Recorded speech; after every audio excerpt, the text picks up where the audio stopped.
Hey y'all, we gotta talk. It's Dylan, and welcome back to the channel. This is a video that I've been needing to make urgently because I have some opinions to share that I think some people are definitely gonna win here. First of all, if there's any video that Tom Oak has ever needed to see, it's this one, because man, I've got a serious suggestion here, and I think a lot of the community agrees on this one to the point where I think it's reasonable. I think it really is. Now, first of all, before I even get into any complaints, I want to say this season is absolutely peak to the max. No pun intended. This season is amazing, guys. Space Ape cooked with this one. Okay, Space Ape, if you're listening, this season is incredible. It's not for everyone, that's for sure. It is a lot of rock. In fact, it is like all rock. But it is amazing. Okay, I love rock, and this season was like, whoa. First of all, for the first time since Season 7, they brought back the 5 hard scenario here. So we have 5 hards going on and 3 normals. This video is not a season review, but I will glaze the season because this season is amazing, okay? We've got Slipknot, Linkin Park. It keeps going. This season is insane. But the one we're going to be focusing on today is Afterlife, specifically the deluxe chart, because it's got a big problem. This could have been an insane deluxe extreme, okay? It could have been a deluxe extreme. First, you'll see what I mean in a second, because this chart has a balancing issue that it would have regardless of what I'm about to say, but there's definitely something that can be done about it, because you're going to find out very soon that later into the chart, when we get into a little bit of guitar solo action, there could have been some pretty crazy gameplay going on. And I know they're capable of it, which is what's painful to me. I know they're capable of it because they really let it all out on Tornado of Souls Deluxe. Tornado of Souls Deluxe is pretty much widely known by basically all the pro players as one of, if not the hardest chart in the game. It's pretty peak difficulty. Most pros have pretty much agreed that there are about maybe anywhere from like 2 to 5 to 6-ish really difficult charts in the game, and I think that's a problem. Mostly because, you know, when we go to look for something to play, you know, I'm not gonna go to my song list and go and be like, I want to play Born to Be Wild. And obviously, I know that we are a minority of the player base. However, opportunities like this don't come around often, and when they do, I would love Space Ape to take advantage of it, because you can make something really great out of this. So I'm going to go ahead and hop into this chart and show you guys what I'm talking about. Now, I'm actually going to go ahead and just play through it in general. I'm not even going to try for the DP here. I'm just going to try and get to the guitar solo itself so you guys can see just all the way through the chart to the part that I'm referencing, and then we'll go from there, alright?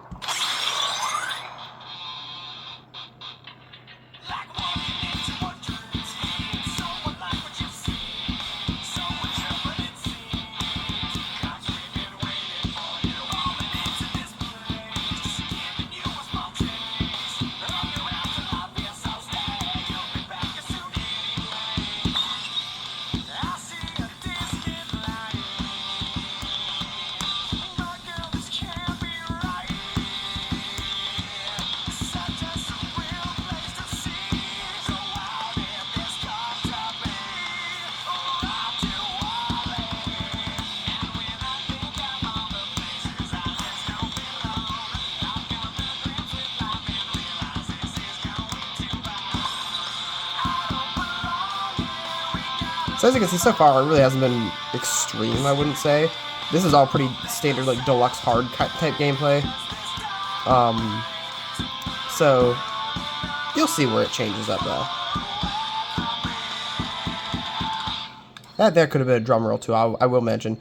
I get what they did there, and I know why they did it. You know, they got the whole just more vocal-oriented. I feel like with the deluxe, maybe they could have drum-oriented that part. Not a problem, I mean, you know, that's fine.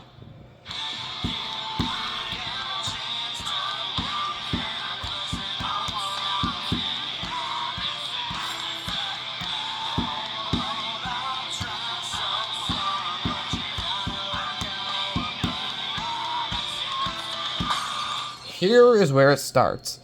This is where the problems begin. Now, actually, that's a lie. This is not where the problems begin, but this is where the solo begins. I will say, a chart I will like to reference here is Gimme Chocolate Deluxe. Now, do I think that Gimme Chocolate Deluxe's chart was a big issue? No. I'm actually glad they didn't just, like, full-on 16th spam a solo, because it would have been bad. It would have been impossible. This, however, I think would be reasonable if they 16th spammed it. The 16ths are about, I'm actually not sure what the BPM is exactly. You know what? Give me a second. I'm going to look that up. I'm actually curious. All right, so it would be around 220. So that's like, I think, therapy-ish, maybe? Actually, that might be Gimme Chocolate Speed. Maybe I am a psycho.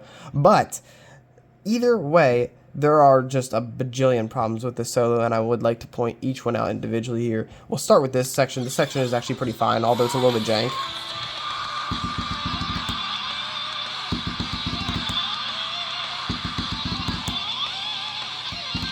Okay, this part you can clearly hear is just a straight. It's pretty much just straight 12ths. Yet we get kind of cucked. Well, I guess in this case it'd be kind of 24th, but we get kind of cucked here with these like little 4 note, and then we got like a 2 note, and I don't know why they split it up like this. And this part's fine, right? This part's fine.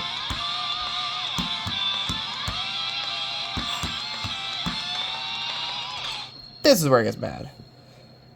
Now, I don't know if Space Apes got a limit on how fast they're willing to make notes, but I think if they do the pattern right, then 16th spamming this part shouldn't be an issue. Now, granted, I think these are technically 16ths because the BPM is 110 technically, so this is technically 16ths, but you get what I'm saying. They could have gone away with pure spam here, but instead they dumbed it down to an 8th pattern, which it just is not. It's just straight up not. It does not reflect the intensity at all. This is not extreme.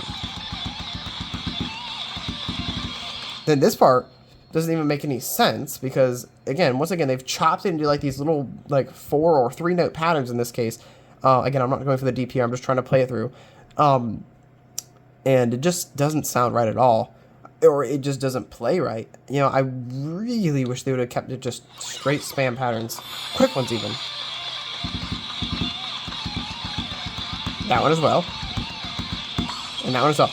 This should probably just be a straight 16th pattern, I'm pretty sure. If you listen, it's straight 8s is what they did.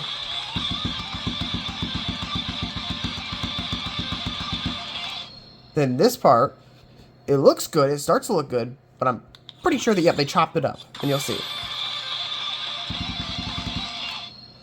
And it doesn't really sound like there's any gap. Then this part, it ends on a swipe, but you can clearly hear there's still more guitar going. There's just an empty space here. Boink.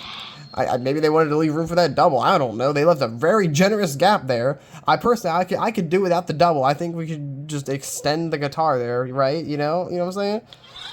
And then finally we get to this.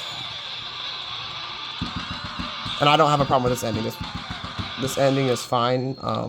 You know, it plays whatever. I don't care. It's not that difficult. I will say there is some very sus looking patterns there, but we'll ignore that.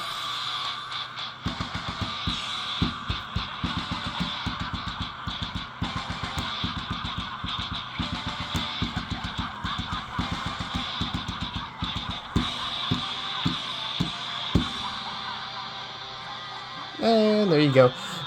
It's just not there. There was a lot of potential with this one.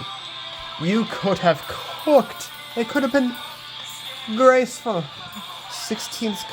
It just could have come together so nicely with a beautifully difficult solo. And it wouldn't have been too bad because none of the streams are that long themselves. So I think that it would have been reasonable to spam them like that. And instead what we've got was kind of a watered down sad type chart. Which is sad because none of the other extreme charts this season really did that. I think the second closest contender to doing that would have been probably Exogenesis, because there's a couple times where you have a hold that does not sound like a hold. Which, those don't really bother me because it's like an EDM setting, you know? It kind of makes sense. In this case, it just doesn't make a lot of sense. So, that's just my 2 cents in my opinion. I still absolutely adore and love this season. It is my new #1 all-time favorite season of all time. It is just great. If you want to see a season that is value worth all 10 of your dollars, this is it right here. This season is peak. But yeah, that's basically my 2 cents on this chart. I think that it has the potential to be good, but other than that, it's just a disappointment. But I think that And hear me out, Space Ape. I know it's perfectly possible. I know y'all. I know it's been a very rare thing for you guys to do, to go back and edit charts, but this one I think would make a lot of the player base happy. This would bring some hype back to the pro scene. And you know that the pros talk a lot more on the Discord side of things, which, you know, brings in a lot more people. I just think that it's something that's worth it, you know. I think it's a change that it's just a change that would make a lot of people be like, oh, you know what, they do listen, and that's pretty cool. I think Beastar is a game that we have such a unique connection with the staff at hand here, that it's very cool that we get to talk so directly with the people who work with this game and influence the game so directly. And so yeah, that's my message. Change or not, I appreciate your time, and I'll see you in the next one.